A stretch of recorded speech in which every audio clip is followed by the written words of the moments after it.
بسم الله الرحمن الرحيم والعصر إن الإنسان لفي خسر إن الذين آمنوا وعملوا الصالحات وتواصوا بالحق وتواصوا بالصبر اللهم صل على محمد وآل محمد. اعوذ باللہ من الشیطان الرجیم بسم اللہ الرحمن الرحیم وفوض امری الی اللہ ان اللہ بصیر بالعباد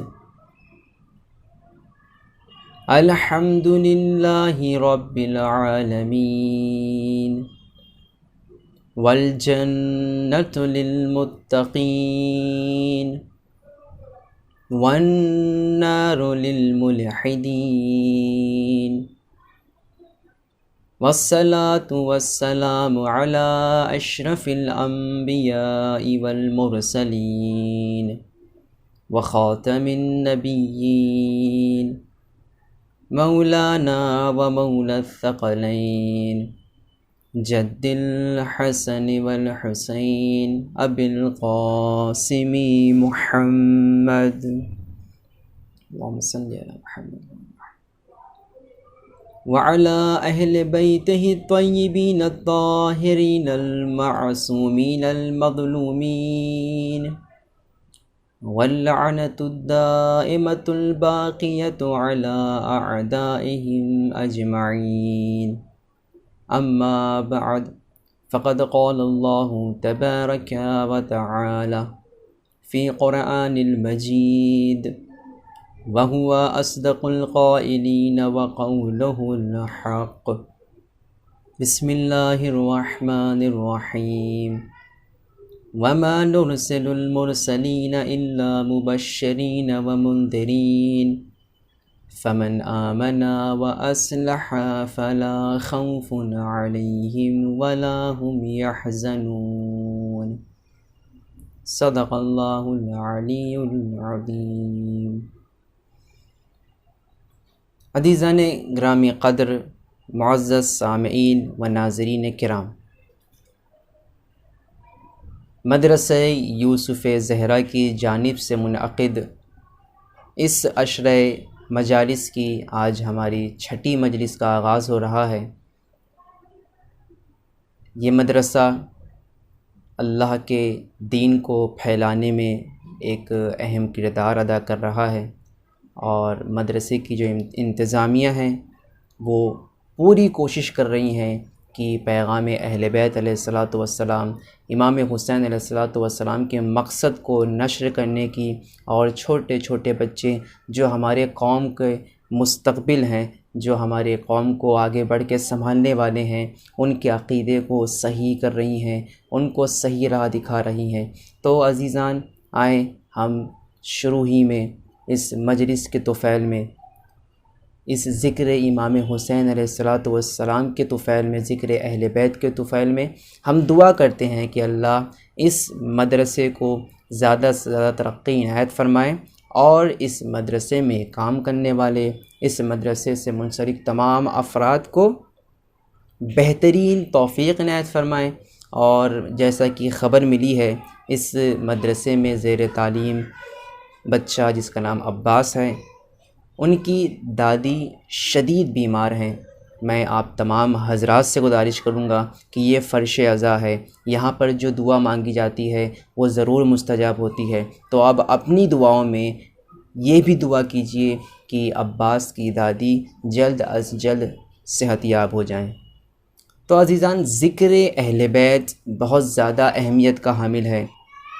یہ تمام وہ ہستیاں ہیں کہ جنہوں نے دین اسلام کو بچانے کے لیے، دین خدا کی ترویج کے لیے، دین خدا کو سمجھانے کے لیے اور راہ حق دکھانے کے لیے اپنے آپ کو اللہ کی بارگاہ میں تسلیم کر دیا اور اپنے آپ کو قربان کر دیا. عزیزان، جو ہم گفتگو کر رہے ہیں اصلاح کے سلسلے میں، اصلاح اپنے نفس کو نورانی بخشنا، اپنے نفس کو نورانیت عطا کرنا، یہ چیز جو ہے اس چیز کو ادا کرنے کے لیے مجلس امام حسین علیہ الصلوۃ والسلام بہت بڑا کردار ادا کرتی ہے۔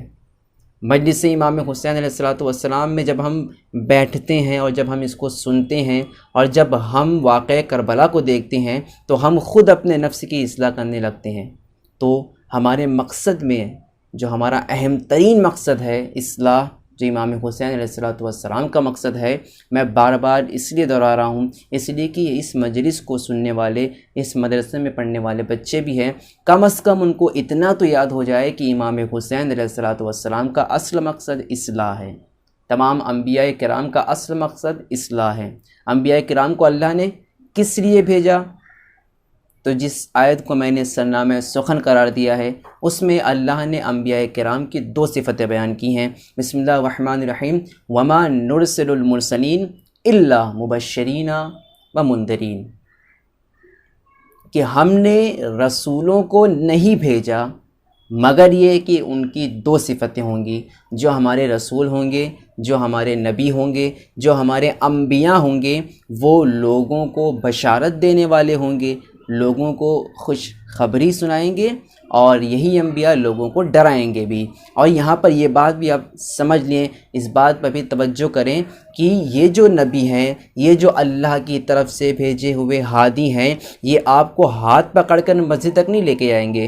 صبح کے وقت آپ کے گھر میں آ کر آپ کو نہیں جگائیں گے کہ اٹھو نماز کا وقت ہو گیا ہے، پھر آپ کا ہاتھ پکڑ کے یہ مسجد تک لے کے جائیں، آپ کو وضو کروائیں اور آپ کو مصلی عبادت پر کھڑا کر دیں۔ نہیں، اللہ قرآن کریم میں ارشاد فرماتا ہے، بسم اللہ الرحمن الرحیم، لست علیہم بمسیطر، اے میرے نبی ہم نے آپ کو ان پر حاوی نہیں کر دیا، ہم نے آپ کو ان پر مسلط نہیں کیا۔ اے میرے نبی آپ کا کام صرف اور صرف بتا دینا ہے، اس پر عمل کرنا اور اپنے نفس کی اصلاح کرنا، یہ ہمارا کام ہے۔ جیسے کہ میں نے عرض کیا کہ ذکر اہل بیت اپنے نفس کی اصلاح کے لیے اہم ترین ذکر ہے، اس لیے کہ جب ہم اپنے ائمہ علیہ الصلوۃ والسلام کا کردار دیکھتے ہیں، جب ہم اپنے ائمہ علیہ الصلوۃ والسلام کی نیک سیرتی دیکھتے ہیں، تو چونکہ ہم ان کے چاہنے والے ہیں، ان کی راہ پر چلنے والے ہیں، ان کو اپنا آئیڈیل مانتے ہیں، ان کو اپنا رہبر مانتے ہیں، تو ان کے اچھے کاموں کو دیکھ کر ہمارے دل میں بھی یہ جذبہ پیدا ہوتا ہے کہ ہم بھی ان کی طرح سے بننے کی کوشش کریں، ان کے طریقے سے اچھے کام کو انجام دیں۔ تو ذکر اہل بیت بہت زیادہ اہمیت کا حامل ہے۔ عزیزان، یہاں پر میں ایک سوال کرتا ہوں، سوال یہ ہے کہ دنیا میں انسان چین و سکون پانے کے لیے، دنیا میں انسان چین و سکون پانے کے لیے، راحت اور اطمینان حاصل کرنے کے لیے کیا کرتا ہے؟ آپ غور و فکر کریں، سوچیں، ہم اس دنیا میں چین و سکون پانے کے لیے، راحت پانے کے لیے کیا کرتے ہیں؟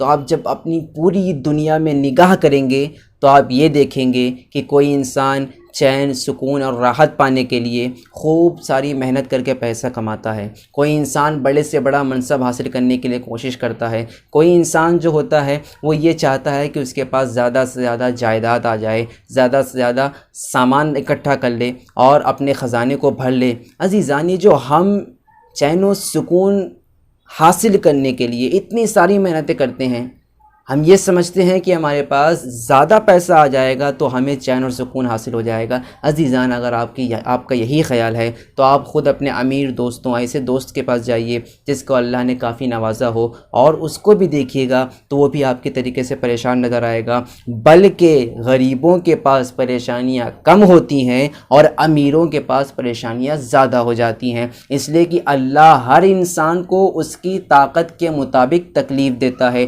لا یکلف اللہ نفسا الا وسعها، کہ اللہ ہر نفس کو، ہر انسان کو اس کی طاقت کے مطابق، اس کی ہمت کے مطابق تکلیف دیتا ہے، بلکہ اس کی طاقت سے کم تکلیف دیتا ہے۔ تو جب غریبوں کے پاس پیسہ کم ہوتا ہے تو اللہ ان کو کم مشکلات میں ملوث کرتا ہے اور ایسا امتحان لیتا ہے کہ جو ان کے طاقت میں ہو، اور جو امیر اور صاحب حیثیت اور ثروت مند ہوتے ہیں تو ان کا اس کے اعتبار سے اللہ امتحان لیتا ہے۔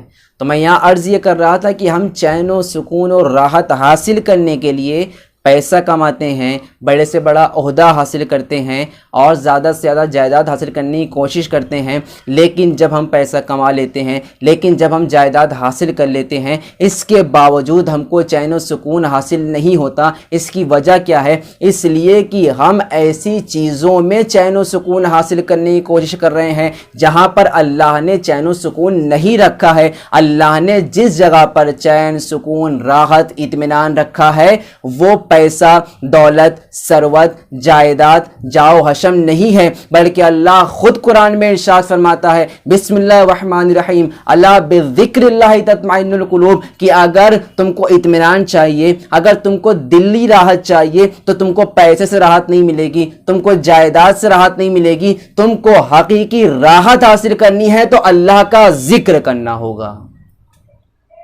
اللہ کے ذکر میں راحت ہے عزیزان۔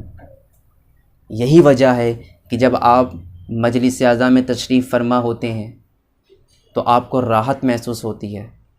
اگر ہم واقعاً اخلاص کے ساتھ اس عبادت میں شریک ہوتے ہیں اور مصائب امام حسین میں گریہ کرتے ہیں تو اس گریہ میں ہم کو جو سکون حاصل ہوتا ہے، ہماری روح کو جو سکون حاصل ہوتا ہے وہ دنیا کی کسی اور نعمت میں حاصل نہیں ہوتا۔ عزیزان، اللہ نے کہا کہ اگر آپ کو اطمینان چاہیے، اگر آپ کے قلب کو سکون چاہیے، آپ کے دل کو راحت چاہیے تو آپ کو ذکر الہی کرنا ہوگا۔ اور رسول اکرم صلی اللہ علیہ وآلہ وسلم کی حدیث، معروف و مشہور حدیث ہے کہ آپ ارشاد فرماتے ہیں کہ علی کا ذکر میرا ذکر ہے اور میرا ذکر اللہ کا ذکر ہے۔ تو اب یہاں پر مجھے یہ کہنے دیجئے کہ جس طریقے سے اللہ کا ذکر کر کے ہم اپنے نفس کو سکون دے سکتے ہیں، اپنے دل کو سکون دے سکتے ہیں، بالکل اسی طریقے سے ہم رسول اللہ صلی اللہ علیہ وآلہ وسلم کا ذکر کر کر سکون اور اطمینان حاصل کر سکتے ہیں۔ اور بالکل اسی طریقے سے جب ہم مجلس عزا برپا کرتے ہیں، مولا کائنات کا ذکر کرتے ہیں، تو چونکہ مولا کائنات کا ذکر اللہ کا ذکر ہے، اسی لیے مولا کائنات کے ذکر سے بھی ہم کو سکون حاصل ہوگا۔ اور یہی وجہ ہے کہ رسول اکرم صلی اللہ علیہ وآلہ وسلم نے ارشاد فرمایا کہ زینوا مجالسکم بذکر علی ابن ابی طالب، کہ تم جب بیٹھو، یہ مجلس سے مراد اپنی مجلس کو زینت دو ذکر علی ابن ابی طالب علیہ السلام کے ذریعے سے۔ اور یہاں پر جو مجلس ہے، یہ جو ہم منعقد کرتے ہیں، صرف یہی مجلس نہیں ہے، بلکہ اس کے علاوہ اگر ہم اپنے گھر میں بیٹھے ہیں، اپنے گھر والوں کے ساتھ بیٹھے ہیں، اپنے دوستوں کے ساتھ بیٹھ کر مولا کائنات کا ذکر کر رہے ہیں تو وہ بھی مجلس ہے۔ اور اس مجلس کو بھی اگر آپ کو زینت بخشنا ہے تو مولا کائنات کا ذکر کرنا ہوگا۔ عزیزان، یہ ذکر ہم کیوں کرتے ہیں، کیوں اتنی تاکید کی گئی ہے؟ اور اگر میں آپ کے سامنے اس کا ثواب بیان کروں تو آپ اور اس کی اہمیت کو سمجھیں گے۔ روایت میں ملتا ہے کہ امام حسین علیہ السلام کے ذکر کرنا، ان کے مصائب کو سننا اور ان کے مصائب پر ایک آہ کرنا، تکلیف سے جو ہم لفظ آہ نکلتی ہے ہمارے منہ سے، اگر ہم امام حسین کے مصائب میں ایک مرتبہ آہ کہتے ہیں اور تکلیف محسوس کرتے ہیں تو اس ایک آہ کو اللہ اپنی تسبیح شمار کرتا ہے۔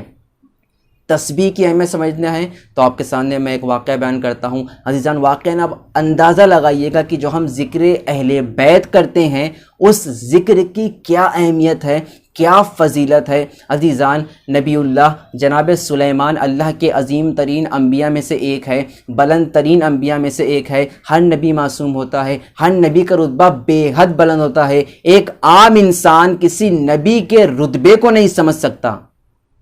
جناب سلیمان کو اللہ نے اتنی بڑی حکومت دی تھی کہ آپ نہ صرف انسان بلکہ انسان کے ساتھ ساتھ آپ کی حکومت جناتوں تک پہ ہوتی تھی، جنات کے ساتھ آپ کی حکومت ہوا پر ہوا کرتی تھی، چرند پرند ہر چیز پر آپ کی حکومت تھی، آپ کا حکم ہر ایک شے پر نافذ ہوتا تھا۔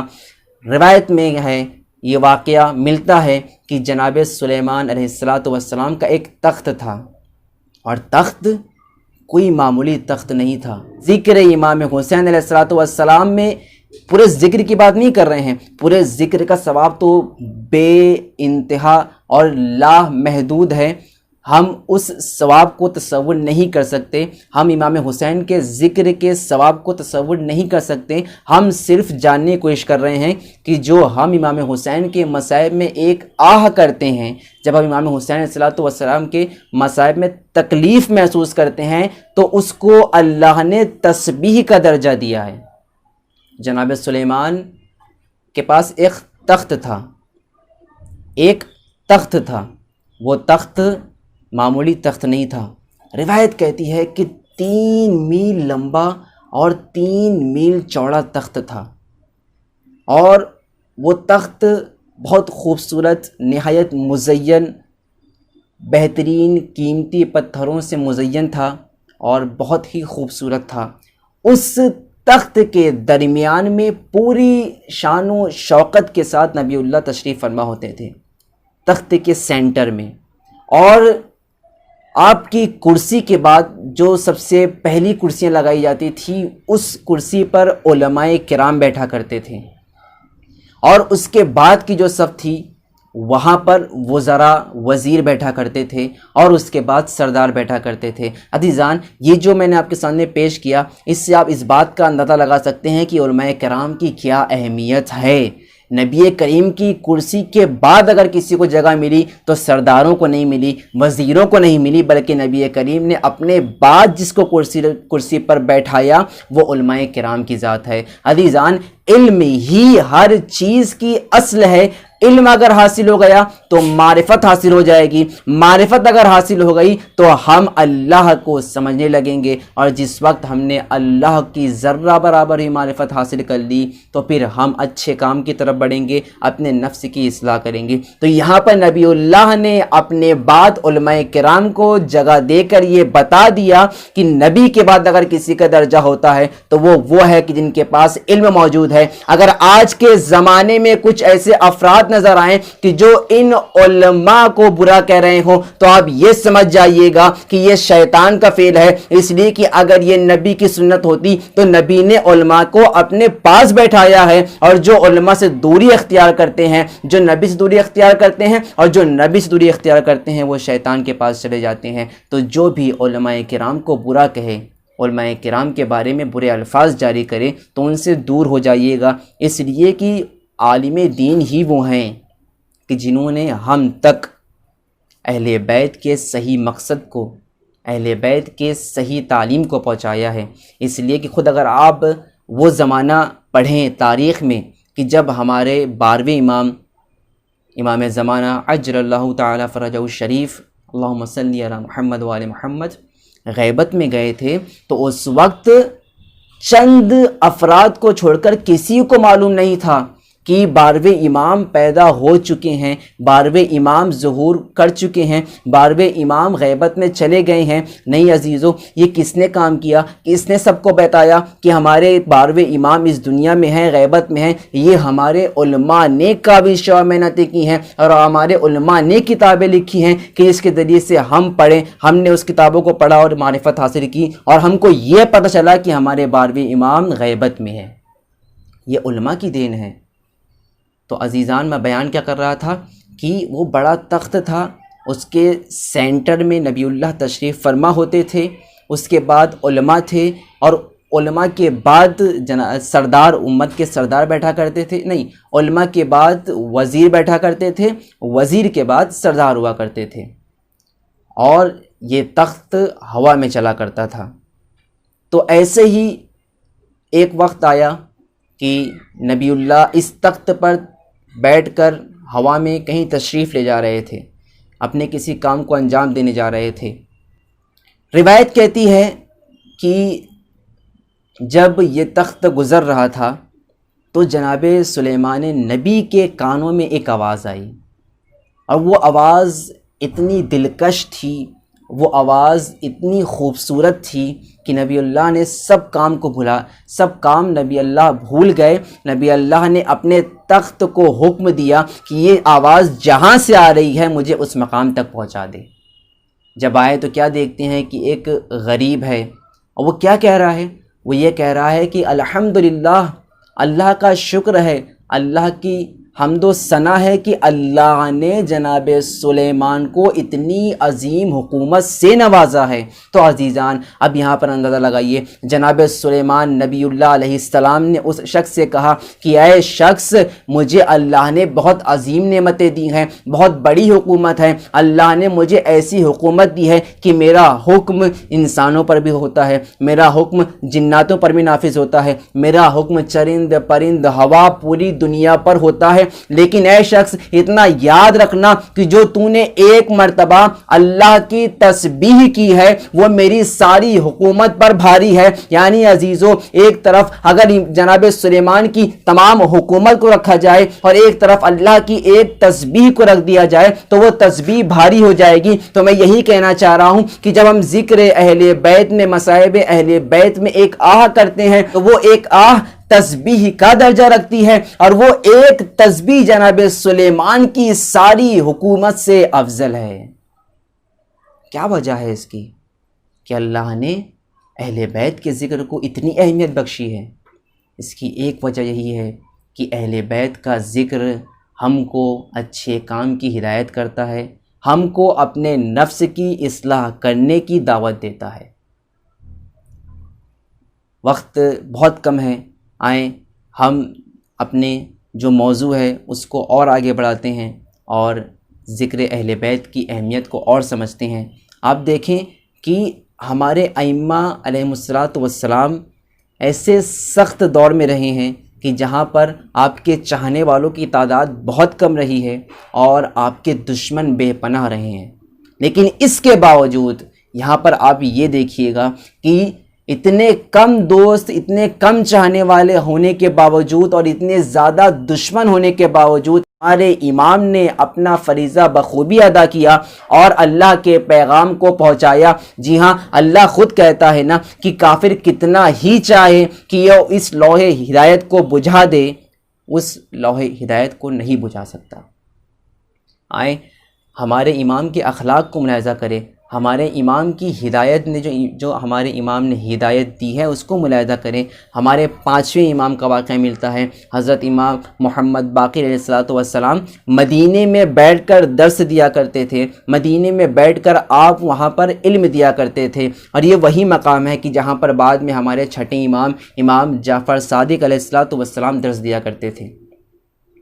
اور یہاں پر ایک اہم بات میں آپ کو بتاتا چلوں کہ ہماری نگاہ میں یتیم کون ہے، ہم کسے یتیم کہتے ہیں؟ ہماری نگاہ میں یتیم وہ ہے کہ جس کا باپ نہ ہو، جس کا باپ اس دنیا سے گزر جائے، اور بعض اوقات بعض علماء یہ بھی کہتے ہیں کہ یتیم وہ بھی ہے کہ جس کی ماں نہ ہو، اور ایک قول یہ ہے کہ جس کے ماں باپ دونوں نہ ہو وہ یتیم ہے۔ لیکن آپ دیکھیے جہاں پر ہمارے امام بیٹھ کر درس دیا کرتے تھے اس کے اوپر ایک تختی لگی تھی، اور آپ دیکھیں کہ امام کی نگاہ میں یتیم کون ہے۔ امام نے اس تختی پہ کیا لکھا ہوا تھا؟ اس تختی پر لکھا یہ ہوا تھا کہ یتیم وہ ہے جس کے پاس علم کی دولت نہ ہو۔ عزیزان کتنا عظیم میسج اور کتنا عظیم پیغام ہے کہ یہاں پر یتیم اس کو نہیں کہا گیا کہ جس کے پاس والدین نہ ہو، بلکہ یتیم اس شخص کو کہا گیا کہ اس کے پاس علم نہ ہو۔ تو علم کا حاصل کرنا ہر مسلمان مرد اور عورت پر ضروری ہے۔ تو ہمارے پانچویں امام جو ہیں یہ اس مقام پہ بیٹھ کر درس دیا کرتے تھے، اور شام سے ایک شخص آپ کے درس میں روزانہ آیا کرتا تھا۔ ایک مرتبہ وہ شخص ہمارے پانچویں امام کے قریب آتا ہے اور آن کے کہتا ہے کہ معاذ اللہ میں جو ہے آپ کا شدید ترین دشمن ہوں، اور میرے دل میں آپ کی بے حد عداوت پائی جاتی ہے۔ اللہ ہم سب کو اہل بیت کی محبت میں سرشار کرے اور اہل بیت کے دشمنوں کو جلد از جلد اس دنیا سے نیست و نابود کرے۔ منتقم خون حسین ہمارے آخری امام زمانہ علیہ السلام کے ظہور میں تعجیل کرے اور ہم کو ان کے غلاموں میں شمار فرمائے۔ وہ شخص آ کے کہتا ہے کہ میں آپ کا بہت بڑا دشمن ہوں، میرے دل میں آپ کا بغض ہے، اور معاذ اللہ اتنا ہی نہیں بلکہ اس کے بعد وہ یہ کہتا ہے میں یہ سمجھتا ہوں کہ اللہ کی اطاعت آپ سے دشمنی کرنے میں ہے معاذ اللہ، رسول اکرم صلی اللہ علیہ وآلہ وسلم کی اطاعت آپ سے دشمنی کرنے میں ہے، میں آپ سے محبت نہیں کرتا۔ تو امام نے ایک جملہ کہا، امام نے یہ کہا کہ کیا میں نے کبھی تجھ سے یہ کہا ہے تو مجھ سے محبت کر؟ کیا میں نے کبھی تجھ سے کہا ہے کہ تو محبت کر مجھ سے؟ اس لیے کہ محبت وہ چیز ہے عزیزو جو کی نہیں جاتی، جو ہو جاتی ہے۔ انسان جس چیز کو اچھا سمجھتا ہے انسان اس سے محبت کرنے لگتا ہے۔ اب یہ ظرف کی بات ہے، عقل کی بات ہے کہ انسان کس چیز کو اچھا سمجھے۔ کوئی انسان ایسا ہوتا ہے کہ جو صرف اور صرف دنیا کو اچھا سمجھتا ہے تو وہ دنیا سے محبت کرنے والا ہو جاتا ہے، لیکن ہم اس کے چاہنے والے ہیں، اس مولا کائنات کے چاہنے والے ہیں کہ جس نے اس دنیا کو 3 طلاق دے کر کہہ دیا کہ اے دنیا کسی اور کو اپنے جال میں پھنسانا، یہ علی وہ ہے کہ جس نے اس دنیا کو 3 طلاق دے دیا ہے اور اس دنیا کی طرف کبھی رجوع نہیں کرے گا۔ ہم انہی کے چاہنے والے ہیں۔ جس طریقے سے مولا کائنات کی نگاہ میں یہ دنیا حقیر ہے، بالکل اسی طریقے سے ہماری نگاہ میں بھی یہ دنیا حقیر ہے۔ اور جس طریقے سے مولا کائنات نے آخرت کو پسند فرمایا ہے، آخرت کی آسانیوں کو پسند فرمایا ہے، آخرت کی نعمتوں پر اس دنیا کی سختیوں کو برداشت کیا ہے، بالکل اسی طریقے سے ہم بھی آخرت کی نعمتوں کو پسند کرتے ہیں۔ اس دنیا میں ہم کو چاہے کتنی ہی سختی کیوں نہ مل جائے، ہم کو یہ معلوم ہے کہ اس دنیا کی سختیاں، اس دنیا کی تکلیف، اس دنیا کے درد، یہ تمام چیزیں اس دنیا میں ختم ہو جائیں گی، لیکن اس کے بدلے میں جو محبت اہل بیت علیہ السلام کا ہم کو صلہ ملنے والا ہے، ہم اس کا اندازہ قطعاً نہیں لگا سکتے۔ عزیزوں، محبت اہل بیت ہی آخرت میں کام آنے والی ہے۔ محبت اہل بیت ہوگی تو ہماری نماز قبول ہوگی، محبت اہل بیت ہوگی تو ہمارے روزے قبول ہوں گے، محبت اہل بیت ہوگی تو ہمارے سارے اچھے کام، ہمارے سارے اعمال صالحہ قبول ہوں گے۔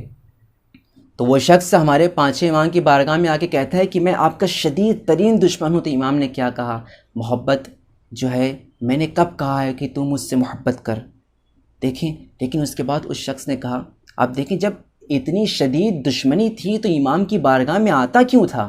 سوال یہ پیدا ہوگا نا، جب اتنا شدید دشمن ہے کہ جو اللہ کی اطاعت اس بات میں سمجھ رہا ہے کہ اہل بیت سے بغض کیا جائے، تو یہاں پر سوال آپ کے ذہن میں آنا چاہیے کہ آخر اتنا شدید ترین دشمن ہمارے 5 امام کی بارگاہ میں آتا کیوں تھا، ان کے درس میں بیٹھتا کیوں تھا؟ تو خود وہ شخص کہتا ہے کہ میں آپ سے بہت نفرت کرتا ہوں، لیکن اس کے باوجود میں یہ جانتا ہوں کہ آپ سے بہتر اخلاق کسی اور کا نہیں ہے، آپ سے بہتر زبان کسی اور کی نہیں ہے۔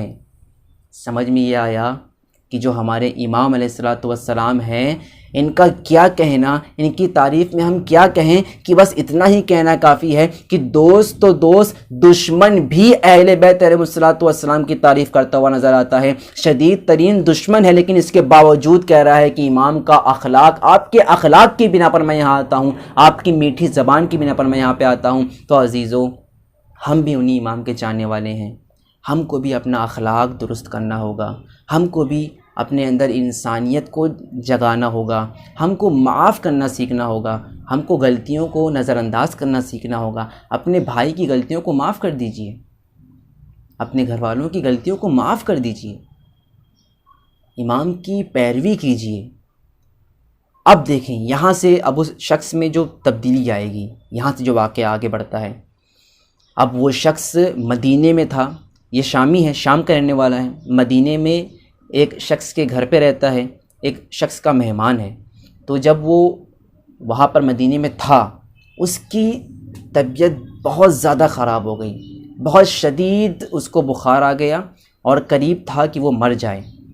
تو اس نے اپنے میزبان سے کہا کہ اے میرے میزبان، میں اہل بیت سے بہت زیادہ نفرت کرتا ہوں، میرے دل میں ان کا بغض ہے اور ان سے شدید ترین عداوت میرے دل میں موجود ہے، لیکن اس کے باوجود مجھے معلوم ہے کہ 5ویں امام یعنی محمد باقر علیہ السلام سے زیادہ اچھا اخلاق کسی اور کا نہیں ہے، ان سے زیادہ نیک انسان میں نے کسی اور کو نہیں پایا ہے، مدینے میں کیا ساری دنیا میں ان سے بہتر کوئی اور انسان ہو ہی نہیں سکتا ہے۔ میں یہ چاہتا ہوں اے میرے میزبان، میری خواہش یہ ہے کہ جب میری روح میرے بدن سے پرواز کر جائے تو ان کے پاس جانا اور ان سے یہ کہنا کہ وہ میری نماز جنازہ پڑھا دیں، اگر وہ پڑھا دیتے ہیں تو الحمدللہ، اگر وہ نہ پڑھائیں تو کوئی اور پڑھا دیں، مجھے کوئی مطلب نہیں ہے۔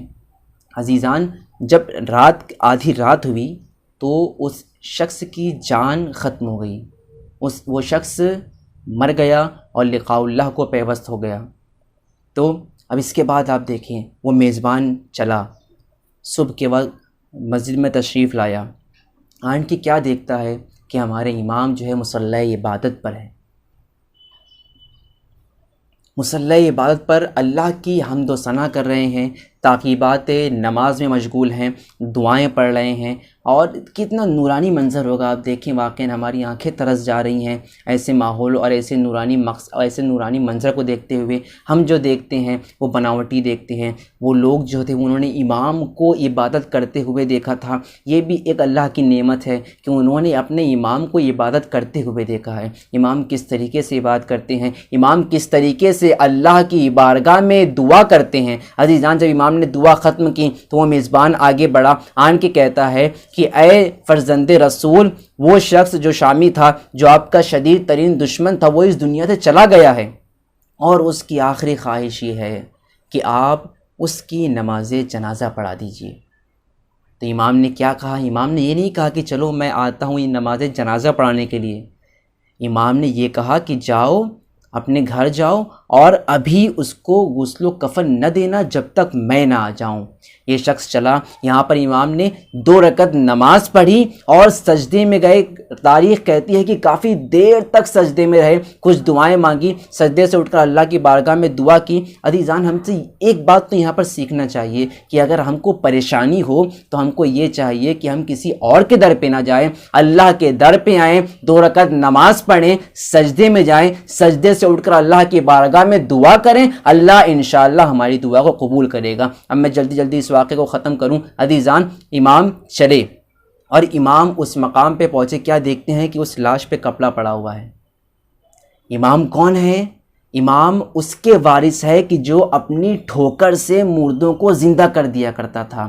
مولا کائنات حضرت علی ابن ابی طالب علیہ السلام وہ تھے کہ جو اپنی ٹھوکر سے ایک مردے کو زندہ کر دیتے تھے۔ یہاں پر 5 امام اس لاش کے قریب آئے، آن کر اس کے نام سے پکارا۔ جیسے ہی امام نے اس کو اس کے نام سے پکارا، وہ شخص کی جو مر چکا تھا، جس کی روح اس کے بدن سے جا چکی تھی، تاریخ لکھتی ہے کہ وہ شخص اٹھ کر بیٹھ گیا، بہت شرمندہ ہوا، امام کے سامنے بہت پشیمان ہوا۔ اس وقت تو کچھ نہ کہا، امام نے کافی دیر تک اس سے باتیں کی۔ امام جب چلے گئے تو شام کے وقت امام کی بارگاہ میں گیا، آتے ہی ساتھ امام کے قدموں میں اپنے آپ کو گرا دیا، اور کیا کہتا ہے کہ اب مجھے جو معرفت حاصل ہو گئی ہے، اب میرے دل میں جو اطاعت و محبت اہل بیت آ گئی ہے، کوئی شخص اس کو نہیں نکال سکتا۔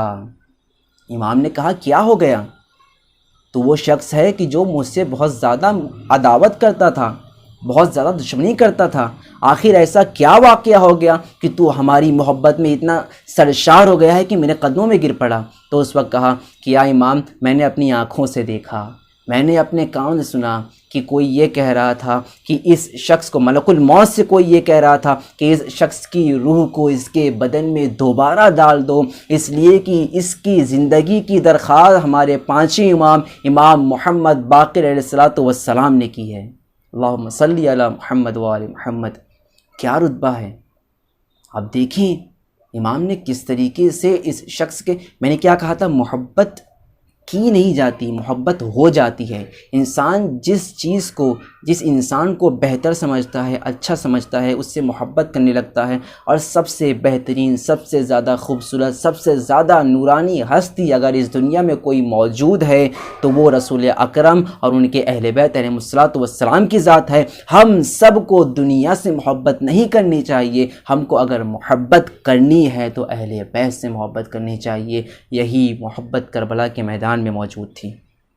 کسی کو دنیا سے محبت نہیں تھی، ہر کوئی اہل بیت سے محبت کرتا تھا، ہر کسی کے دل میں امام حسین علیہ السلام کی محبت تھی، لیکن امام جس سے سب سے زیادہ محبت کرتے تھے وہ شبیہ رسول جناب علی اکبر علیہ السلام کے ساتھ ہے۔ عزیزان، جتنا سخت مصائب جناب علی اکبر علیہ السلام کا ذکر کیا گیا ہے، جتنا منفرد، جتنا الگ مصائب ان کا ہے، شاید ہی کسی اور کا ہو۔ عزیزان، میں آپ کے سامنے ایک روایت بیان کرتا ہوں، آپ اندازہ لگائیے گا کہ امام اپنے اس بیٹے کی خواہش کو پورا کرنے کے لیے کتنا تڑپ جایا کرتے تھے۔ روایت کہتی ہے کہ جناب علی اکبر ابھی چھوٹے ہیں، امام کی خدمت میں آتے ہیں، کہتے ہیں بابا مجھے انگور کھانے کی خواہش ہو رہی ہے۔ روایت کہتی ہے کہ وہ وقت انگور کے سیزن کا نہیں تھا، انگور کا موسم نہیں تھا۔ جیسے ہی امام حسین نے جناب علی اکبر کی یہ خواہش سنی، امام حسین تڑپ گئے۔ امام حسین نے اپنے معجزے کے ذریعے سے، اپنے اعجاز کے ذریعے سے اشارہ کیا، انگور ظاہر ہوا، امام حسین نے جناب علی اکبر کی خواہش کو پورا کر دیا۔ میں کہوں گا یا مولا، اس مقام پہ آپ نے جناب علی اکبر کی خواہش کو پورا کر دیا، لیکن ایک مقام کربلا میں آئے گا جب جناب علی جنگ سے تھک کے واپس آئیں گے اور آ کے کہیں گے اے بابا اگر چند قطرے پانی کے مل جاتے تو میں ان لائنوں کو بتاتا کہ کس طریقے سے جہاد ہوتا ہے۔ اس وقت امام کے دل پر کیا گزرے گی؟ امام جو اپنے بچے کی خواہش کو پورا کرنے کے لیے اتنے زیادہ پریشان تھے، وہ مقام کربلا کا مقام ہوگا۔ اس مقام پر امام ایک قطرہ آپ نہ دے سکیں گے، بلکہ اتنا کہیں گے بیٹا جاؤ، ارے ابھی تھوڑی دیر میں ساقی کوثر تمہیں کوثر سے سیراب کریں گے۔ جزاکم اللہ خیر الجزا۔ عزیزان، اب رونے کے وقت ہیں، رونے کے ایام ہیں، ہم سے محرم چھوٹ رہا ہے، ایک ایک دن کر کے محرم گزر رہا ہے۔ عزیزان، ہم کو جتنا ہو سکے، جتنا زیادہ ہو سکے گریہ کرنا ہے۔ میں مختصر سا مصائب آپ کے سامنے بیان کروں، بہت طویل مصائب ہے، میں سارا مصائب بیان نہیں کر سکتا۔ اگر آپ حق گریہ ادا کرنا چاہتے ہیں تو اگر میں جو بیان کرنا جا رہا ہوں، اگر آپ اس کی حساسیت کو سمجھ گئے تو آپ بہت گریہ کریں گے۔ عزیزان، روایت میں ملتا ہے کہ جب جناب علی اکبر کے کٹے ہوئے سر کو لے جایا گیا، ایک مرتبہ ایک خاتون کی نظر اس سر پہ پڑی، وہ خاتون تڑپ گئی، اس کی آنکھوں سے آنسو جاری ہو گئے۔ اس نے اپنے ہاتھوں کو بلند کیا اور کہا یا اللہ، اس جوان کی ماں اس دنیا میں زندہ نہ ہو۔ ام لیلہ نے سنا، کہا مجھے تجھ سے، اس کی ماں سے کیا دشمنی ہے؟ آخر تو ایسی بد دعا کیوں کرتی ہے؟ ایک مرتبہ اس خاتون نے کہا ارے بی بی، میں جو اس شخص کو نہیں جانتی، جو اس جوان کو نہیں جانتی، اس کا نورانی چہرہ دیکھ کر میں برداشت نہیں کر پا رہی ہوں، میری آنکھوں سے آنسو جاری ہو جا رہا ہے۔ ارے اس کی ماں اگر زندہ ہوگی، اس کے چہرے کی طرف دیکھے گی تو اس پر کیا گزرے گی؟ جزاکم اللہ خیر الجزا۔ عزیزان، بس چند فکرے اور آپ کی رحمت تمام۔ عزیزان، جناب علی اکبر خیمے سے اس طریقے سے نکلے ہیں، روایت کہتی ہے کہ کبھی خیمے کا پردہ اٹھتا ہے، کبھی خیمے کا پردہ گرتا ہے۔ جناب زینب نے بہت مشقت سے پالا تھا، جناب زینب جو ہے بڑی مشکل سے انہوں نے اجازت دی ہے۔ جناب علی اکبر نکلتے ہیں، جو مقام میں بیان کرنا چاہ رہا ہوں عزیزوں، اس کو اگر سمجھ سکیں تو آپ اور گریہ کریں گے۔ جناب علی اکبر نکلے، اپنے بابا سے رخصت لی، رخصت لینے کے بعد اپنے گھوڑے پر چڑھے، گھوڑا آہستہ چل رہا تھا، امام حسین پیچھے پیچھے آہستہ آ رہے تھے، گھوڑے کی رفتار بڑھی، امام حسین کی رفتار بڑھی۔ ارے جب گھوڑا اپنے دور پہ اپنی تیزی پہ چلنے لگا تو امام حسین نے بھی رفتار بڑھا دی۔ اب جناب علی اکبر کو آہٹ ملی کہ پیچھے کوئی آ رہا ہے۔ جیسے ہی جناب علی اکبر نے پیچھے مڑ کے دیکھا تو کیا دیکھتے ہیں؟ ضعیف باپ ہے، جوان کے پیچھے چلا آ رہا ہے۔ ایک مرتبہ گھوڑے سے اپنے آپ کو اتارا، بابا کے پاس آئے، آن کے کہتے ہیں اے بابا کیا ماجرا ہے؟ آپ نے تو مجھے رخصت کر دیا تھا۔ امام حسین نے کہا بیٹا اگر تم بھی صاحب اولاد ہوتے تو تم سمجھتے کہ ایک جوان کو مرنے کی اجازت دینا کتنا سخت امر ہے۔ عزیزان، بس چند فکرے، وہ مقام کی جو شدید ترین مصائب کا وقت ہے، جو جناب علی اکبر کے لیے بہت سخت وقت ہے، وہ وقت ہے کہ جب جناب علی اکبر کے جگر میں برچھی کا پھل ٹوٹ گیا۔ عزیزوں، یہ پھل کیسے ٹوٹا ہے؟ حسین ملعون نے جب آپ کو برچھی ماری ہے تو برچھی جا کر جناب علی اکبر کے جگر میں پیوست ہو گئی ہے۔ برچی کی یعنی کس طریقے سے ٹوٹی. جب اس نے ماری ہے تو یہ اپنی برچی کو نکالنا چاہ رہا تھا. اس نے اپنی برچی کو کھینچا. یہاں پر برچی اور جگر علی اکبر میں جنگ ہو رہی تھی. عزیزو اس نے پوری طاقت سے کھینچا تو کیا ہوا کہ برچی کی یعنی ٹوٹ گئی. وہ برچی کی یعنی جناب علی اکبر کے کلیجے میں رہ گئی. جناب علی اکبر گھوڑے پر سنبھل نہ سکے.